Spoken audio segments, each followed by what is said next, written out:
ഈ വീട്ടിലെ എന്ത് സംഭവങ്ങളാണെങ്കിലും ഇല അനങ്ങിയാലും അറിയും. എന്ത് പപ്പ അവിടെ ഉണ്ടായിരുന്ന പോലും ഈ പറയുന്ന ഇലക്ട്രിസിറ്റി ബില്ല് അടക്കാൻ പോലും ഈ പറയുന്ന പപ്പ എവിടുന്ന് അമ്മ ഈ പറഞ്ഞ ഒരു ബേബി ശാലിനി എന്നായിരുന്നു സെറ്റിലുള്ളവർ വിളിച്ചോണ്ടിരുന്നത്. അമ്മയും പപ്പയും കൂടെ പോകുമ്പോ അമ്പിളിച്ചേട്ടന്റെ ബേബി ശാലിനി പോകുന്നെന്ന് കൽപ്പനാന്റെ എപ്പോഴും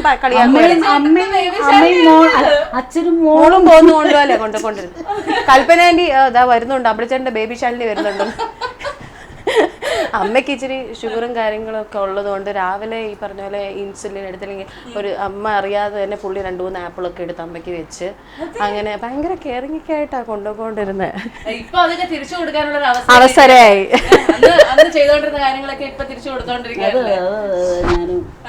ഇപ്പോഴും ഞങ്ങളത് ഓർക്കാറുണ്ട്. അപ്പൊ അമ്പിളിച്ചേട്ടൻ ഒരു ദിവസം എങ്ങനെയാ, രാവിലെ എത്ര മണിക്ക് എഴുന്നേക്കും, ഇപ്പൊ എങ്ങനെയൊക്കെ കാര്യങ്ങളൊക്കെ? ഇപ്പം എന്ന് പറഞ്ഞാൽ ഇപ്പോഴത്തെ അറിയാമല്ലോ, ഇപ്പം നമ്മളെല്ലാം പപ്പയെ നോക്കുന്ന ഒരാളുണ്ട്. എന്നാലും പപ്പ ഒരു 6 മണിക്കൊക്കെ എണീറ്റ് പപ്പയുടെ പ്രാഥമിക എല്ലാം കഴിഞ്ഞിട്ട് വന്ന് ബ്രേക്ക്ഫാസ്റ്റ് അവിടെ ഇരുന്ന് കുറച്ച് നേരം പേപ്പറൊക്കെ നോക്കും. പിന്നെ ബ്രേക്ക്ഫാസ്റ്റ്, മരുന്ന്, പിന്നെ ഒരു 11-12 മണിയാകുമ്പോഴത്തേന് ആ ഒരു സെഡേഷൻ ഉറക്കമൊക്കെ വരും. പിന്നെ ഫിസിയോതെറാപ്പി ഉണ്ട്. ഇടയ്ക്ക് കുറച്ച് നേരം TV കാണും. ഇപ്പം അങ്ങനെ ഒരു ലൈഫ്.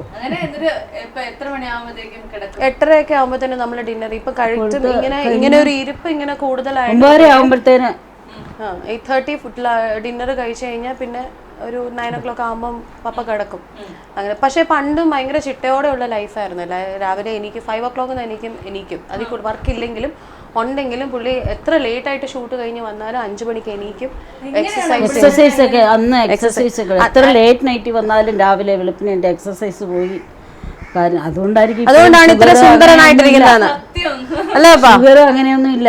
ഒരു ശകലം പ്രഷറുണ്ട്, അത്രേ ഉള്ളൂ. വേറെ ഒന്നും ദൈവാനുഗ്രഹിച്ചു. സുന്ദരൻ എന്നൊക്കെ പറഞ്ഞാൽ ഞങ്ങൾക്ക് ഇപ്പോഴും ഇഷ്ടമാണ്. സുന്ദരനാണ്, ഗ്ലാമർ ആണ്. ഇപ്പോഴും ആ ഒരു പുള്ളി ഒരു ഫുൾ റൊമാൻറ്റിക് മൂഡിലാണ് എപ്പോഴും. പപ്പ അങ്ങനെ നോക്കിയത് കൊണ്ടാണ് പപ്പയുടെ ഈ ആക്സിഡന്റ് സമയത്തൊക്കെ ആണെങ്കിൽ ഇത്രയും സർജറീസ് ഒക്കെ വന്നെങ്കിലും പെട്ടെന്ന് റിക്കവറായി. പുള്ളിക്ക് ഡയബറ്റിക് ഇല്ല, ഗോഡ് ഗ്രേസ്, അങ്ങനെ ഡയബറ്റിക് ഇല്ല, പ്രഷർ, കാര്യങ്ങൾ, cholesterol, everything is absolutely all right. ഇപ്പം നിങ്ങൾക്ക് കണ്ടാൽ തന്നെ അറിയാം, ഒരു ആക്സിഡന്റ് ആയിട്ട് ഇരിക്കണ ഒരു വ്യക്തിയുടെ ഫേസ് അല്ല സത്യം പറഞ്ഞാൽ.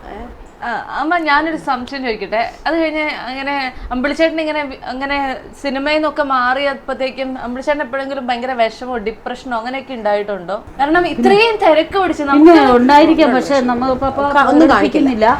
പക്ഷെ മനസ്സിലാവും. പക്ഷെ ഇപ്പോഴും ഷൂട്ടിങ് അവര് സിനിമ സംബന്ധിച്ച് ആരെങ്കിലും വരുവാണെങ്കിൽ പപ്പയ്ക്ക് സംസാരിക്കാൻ പറ്റാത്തതിലുള്ള ബുദ്ധിമുട്ട് ഇതൊക്കെ കാണിക്കാറുണ്ട് മുഖത്ത് എക്സ്പ്രഷൻ. അന്നേരം നമുക്കറിയാം പപ്പയ്ക്ക് ബുദ്ധിമുട്ടുണ്ട്.